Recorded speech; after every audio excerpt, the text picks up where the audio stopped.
Hello, my name's Amalia Scalos, and I'm here with my grandma. This is Rosemary Munier Scalos, and she's going to be talking to us about the Vietnam War, and I have some questions to ask you. Right. So, the first question we have is, do you think America should have been involved in the Vietnam War considering all the deaths and impacts that it had on America? No, I think it should not have been in the Vietnam War. We lost a lot of men. We lost a lot of young men. We lost a lot of respect from people around the world because we meddled in other people's businesses when we shouldn't be in other people's businesses. It was a war that we should not have been in. Okay. Our second question, which I guess is a good lead-in from the last question, is, do you know any individuals who were involved in the Vietnam War, and how did this affect them?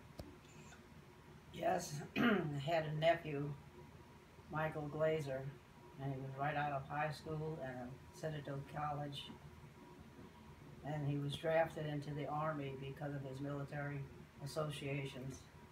He went to Vietnam, spent 2 years, 3 years in Vietnam, came home and had all kinds of physical conditions related to the Agent Orange that was used to kill the foliage so that the people would stop shooting and killing Americans by the hundreds and hundreds. Mm-hmm. And that was because of the tall grass that you're talking about? That was in Vietnam? It was a very swampy country, and in that swamp were these reeds that would grow maybe 3 or 4 feet high. Mm-hmm. The Vietnamese soldiers would hide in the weeds and you couldn't see them. Americans would advance through these tall weeds and something like our swamps. And as soon as they got close enough, then the Vietnamese would stand up and just mow them down with machine guns. And we lost a lot of people. So the Agent Orange was a design by the Americans to help kill the foliage? Help kill the foliage so that they wouldn't be hiding in it. Mm-hmm. But it left so many residues on the infantrymen and the Marines and all the people fighting on their skin and penetrated their systems and contaminated their systems to the point where once they came back to the United States, they had to be decontaminated, then they were put through the hospital, mm-hmm. and that's when they found so many different things that would happen. And this young man, Michael, was in there for 2 or 3 years, and when he came home, he was permanently disabled. He is still permanently disabled, and it even tracked down to his children who have physical disabilities. So our third question is, did you know anyone that opposed or draft dodged the war? I didn't know anyone personally, but I heard of a lot of them. Mm-hmm. The young men, instead of wanting to be drafted or what have you, to get a notice, they would go out of the country. They would go to Mexico or they'd go to Canada, mm-hmm. because there was no passports or entries other than just crossing the border, pay your fare and go in. Mm-hmm. So there were a lot of them, but I never knew any. Mm-hmm. And they didn't want to go because they didn't want to get involved in a war, or they?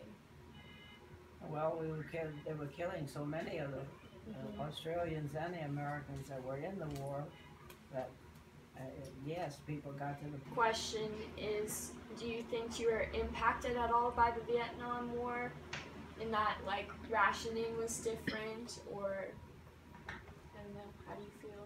Think that while the war was going on, do you think that anything was subtly different than it was before or after? Oh no, we didn't have any rationing like World War II. Mm-hmm. World War II, they rationed food, they rationed shoes, they rationed clothing.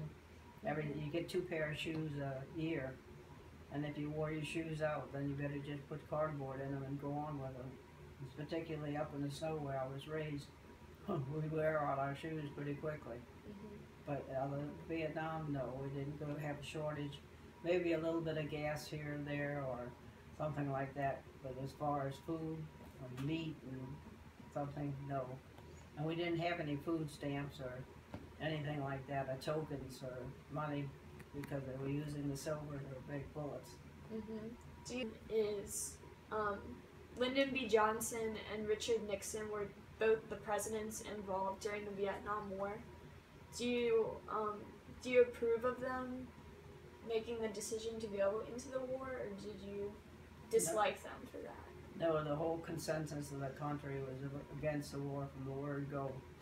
And how we got into it and why we got into it, it's still a mystery to me. I'm still trying to figure it out because there were so many things that we lost, people we lost, and you just can't replace them. Just segueing into today, do you think we should be involved in wars that we aren't the country that should be involved in the war?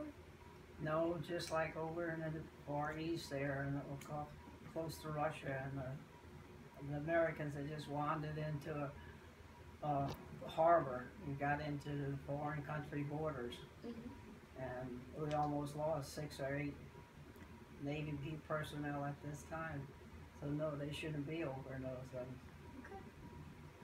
Thank you for having us, Meemaw. I appreciate